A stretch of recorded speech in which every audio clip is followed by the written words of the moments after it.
Bonjour à toutes et tous, merci d'être au rendez-vous de ce décryptage des 6 heures de Spa, manche d'ouverture de la super saison 2018-2019. Doublé Toyota, première course en endurance et première victoire pour Fernando Alonso, et évidemment partagée avec ses indissociables coéquipiers Sébastien Buemi et Kazuki Nakajima. On voit tout cela. Le beau temps, et ça c'est remarquable, a accompagné ces 6 heures de Spa-Francorchamps 2018. Pour tous les concurrents, nous dirons qu'il y avait 2 impératifs. D'abord, réussir la meilleure performance en course et commencer à engranger les premiers précieux points.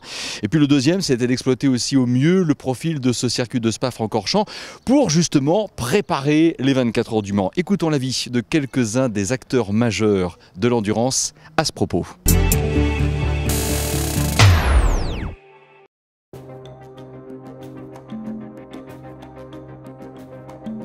Spa est le meilleur endroit possible pour préparer le Mans parce que même si les lignes droites sont plus courtes, même s'il y en a moins, c'est le circuit dans la saison qui se rapproche le plus. Donc on en profite ici pour rouler la même carrosserie qu'au Mans, même si ce n'est pas idéal, c'est l'endroit où on peut se permettre cela pour que les pilotes s'habituent au niveau d'appui aérodynamique qu'on utilise au Mans. Ils se familiarisent avec ce niveau d'appui ici, ils apprennent à gérer les blocages de roues, c'est un petit peu plus compliqué quand il y a moins d'appui, il y a moins de grippe au niveau des pneumatiques. Donc tout ça, on leur permet de se familiariser avec ce qui va se passer au Mans dans le cadre de ce circuit de Spa qui l'autorise. I've always liked Spa in terms of it's a great test track and you can learn stuff here, but obviously Le Mans is very unique, you know, with long straights and heavy cambers. Some bumps and things, so it's quite unique in a lot of ways, but for sure you can learn stuff here, and in terms of setup you can see where you are compared to your competition. C'est vraiment la dernière répétition en conditions de course avec les mêmes règles qu'on aura au Mans, et voilà, ça permet à l'équipe de faire une répétition générale, que ce soit au niveau des pit stops, au niveau des réglages de la voiture, les pilotes pour le trafic, on apprend quelles voitures sont plus ou moins dangereuses, quelles sont les plus faciles à dépasser.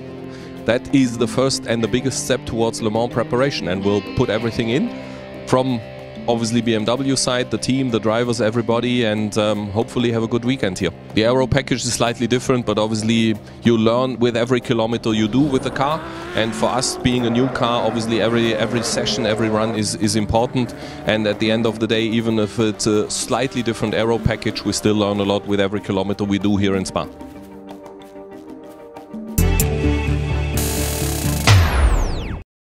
Pour les pilotes, être performant sur un tracé, ça passe aussi par un repérage en piéton, un petit peu comme nous sommes en train de faire en ce moment. Nous avons d'ailleurs suivi quelques-uns d'entre eux sur un circuit de Spa, aussi apprécié pour présenter de réelles similitudes avec le tracé du circuit des 24 heures du Mans.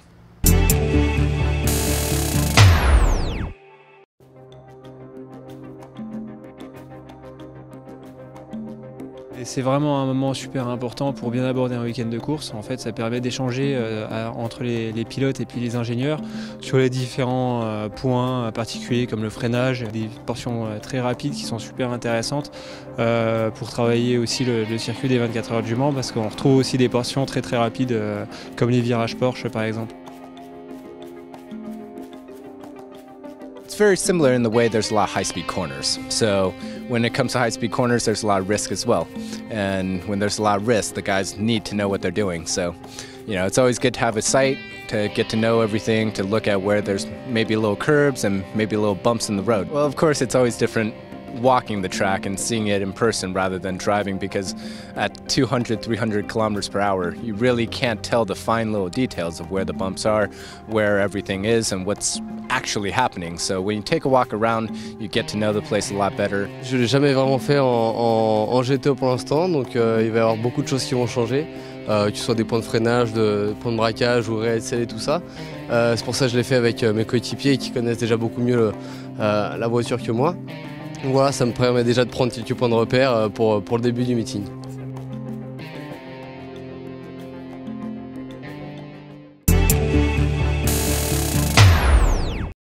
63 000 spectateurs ont assisté à ces 6 heures de Spa-Francorchamps 2018. Nous passons tout de suite au résumé. Voici les temps forts de la course. Elles avaient réalisé le doublé en qualification, mais seule la Toyota numéro 8 devait s'élancer de la première ligne de la grille de départ, la numéro 7 depuis la voie des stands. Nous allons y revenir. Sébastien Buemi au volant de la Toyota TS050 hybride vire en tête à la source. Derrière, offensive des pilotes Rébellion. Un petit peu plus loin, premier passage manqué pour Nicolas Lapierre, mais aussi pour un pilote Ford, Harry Tincknell. C'est la lutte qui commence à ce moment-là dans la catégorie GTE Pro entre les Ford et les Porsche. Harry Tincknell réussit en prenant des risques à bien se replacer dans le trafic. Sébastien Buemi devait prendre les devants. Derrière, une triangulaire entre Ferrari de la catégorie GTEM. La 70 part en tête à queue. Michael Wainwright, dans une manœuvre d'évitement, ne peut éviter la sortie de piste. Autre sortie de piste effrayante, celle-ci, c'est celle d'Harry Tincknell avec la Ford numéro 67 qui heurte la pile de pneus dans le passage du fameux raidillon de l'eau rouge. Les dégâts sont conséquents. Heureusement, Harry Tincknell s'en sort indemne. La course est neutralisée. Tony Kanaan n'en revient pas à ce moment-là. Sa voiture ne repartira pas. La Toyota numéro 7, elle, était donc partie de la voie des stands en raison en fait d'une déclaration incorrecte du débitmètre de carburant à l'occasion des essais qualificatifs. En conséquence de quoi, tous les chronos de la voiture avaient été annulés. 34 voitures au départ. Si la 34e était la Toyota numéro 7, les changements de pilote, c'est l'efficacité justement des relais entre les pilotes de la numéro 7 va lui permettre de remonter progressivement, quitte à revenir même en prenant évidemment de sérieux risques au contact de la numéro 8 en tête de la course. Arrêt ravitaillement pour la Toyota numéro 7.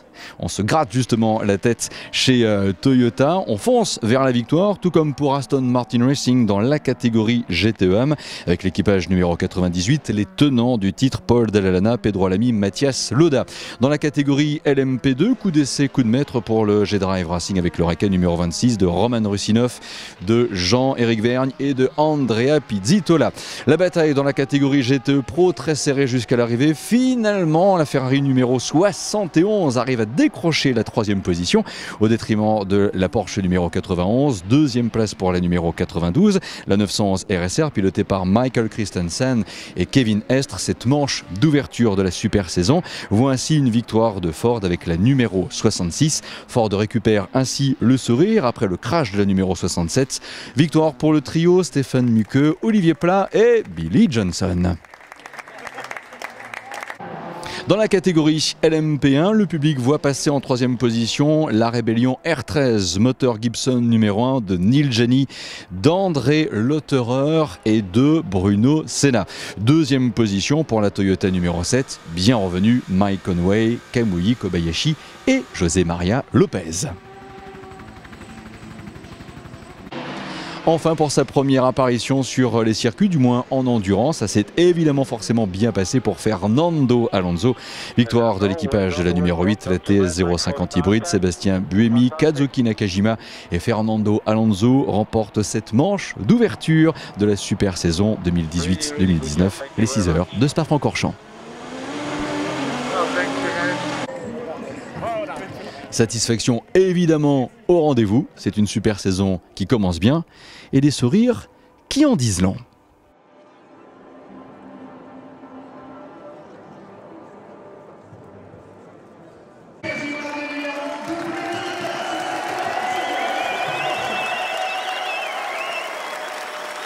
Pour ceux qui en douteraient, il y a clairement un effet, un phénomène Fernando Alonso. Première course en endurance, rappelons-le, première victoire.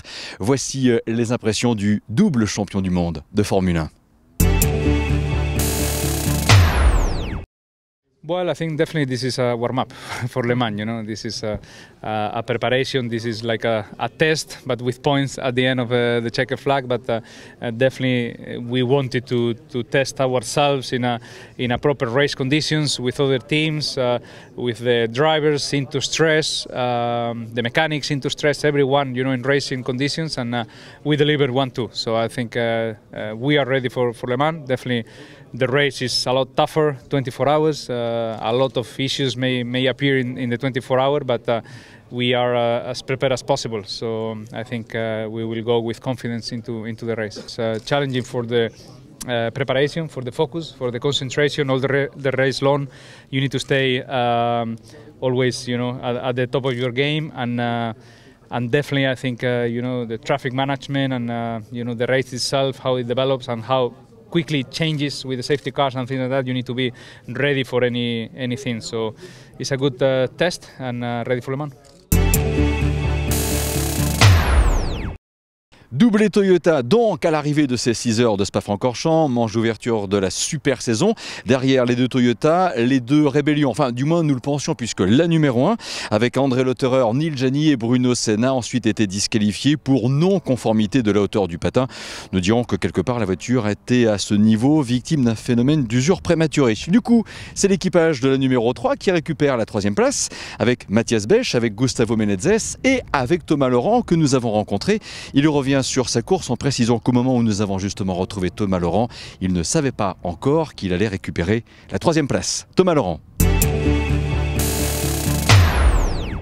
Bilan globalement plutôt satisfait. On ramène quand même les 2 voitures à la maison sans aucun problème, donc on est plutôt satisfait sur ce point-là.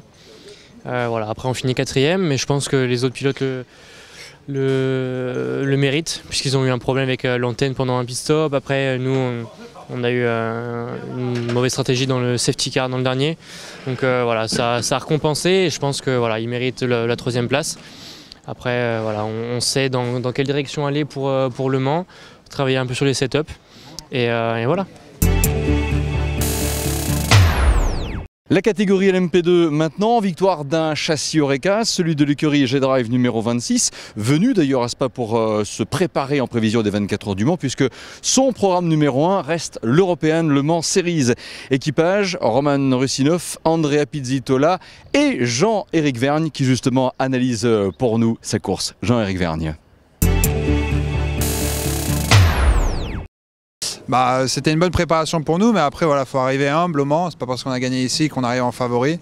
On a certes une bonne voiture, un bon équipage, mais voilà, je pense que faut arriver extrêmement humble là-bas et essayer de faire de notre mieux et on verra où on termine. Mais super excité d'arriver là au Mans, quoi.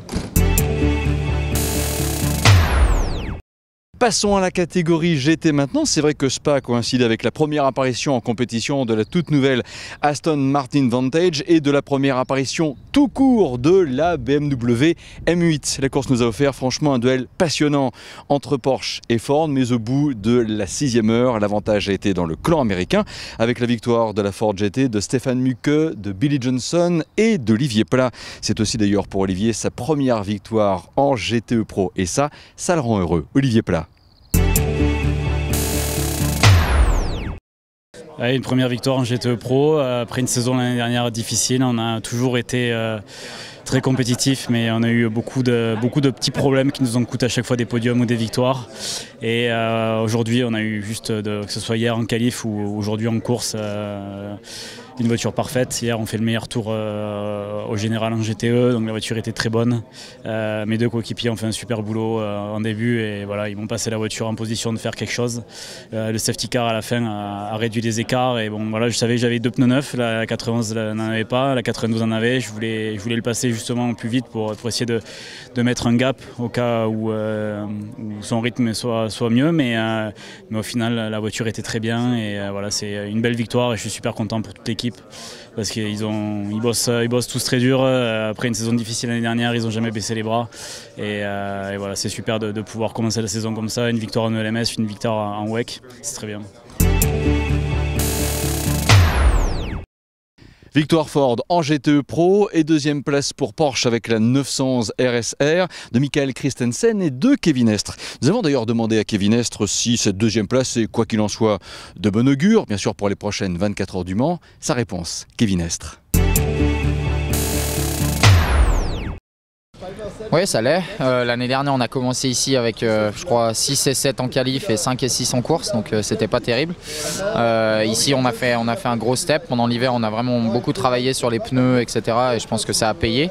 Après, Le Mans, c'est c'est un concept différent. On a un kit aéro différent, on a une BOP différente, il y a des grandes lignes droites, il faut avoir une voiture qui aille vite dans les virages mais qui soit très vite dans la ligne droite et qui n'ait pas de problème de fiabilité. L'année dernière on était bien sur la fiabilité, on était un peu trop lent en ligne droite, donc j'espère que cette année ça ira mieux pour ça, pour qu'on puisse se battre avec les autres dans le peloton. Mais non, je pense que c'est de bon augure, c'est sûr. On a vu qu'on a fait du bon job en termes de stratégie, on n'a pas eu de problème sur la voiture, on a été performant, donc c'est bien.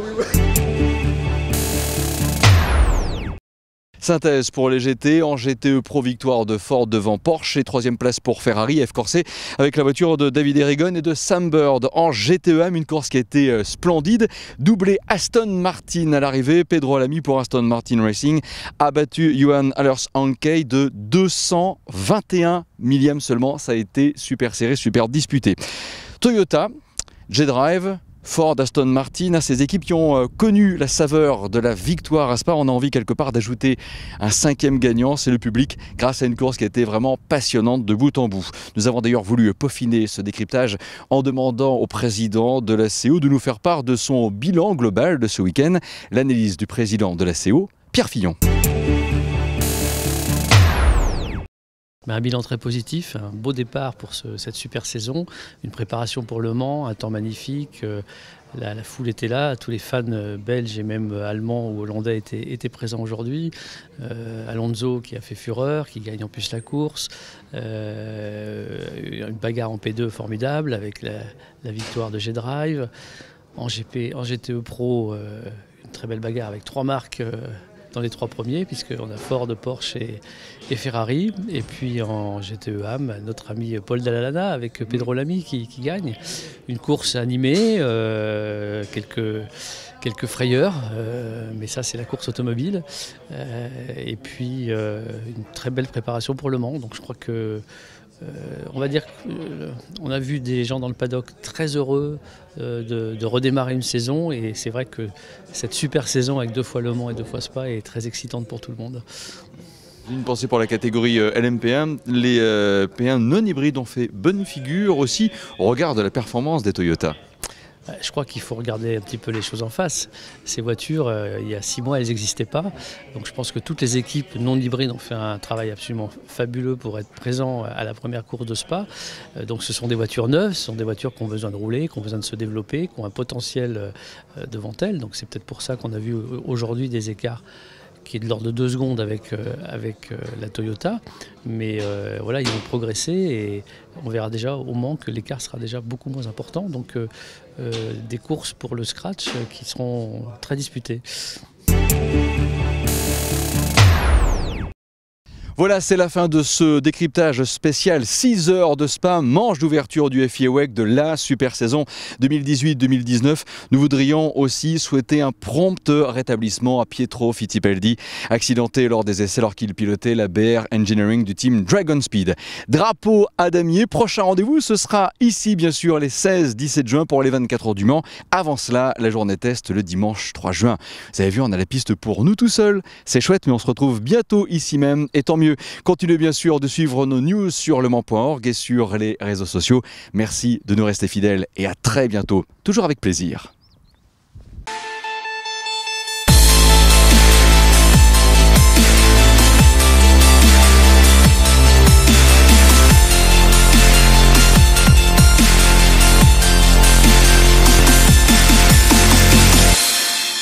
Thank you.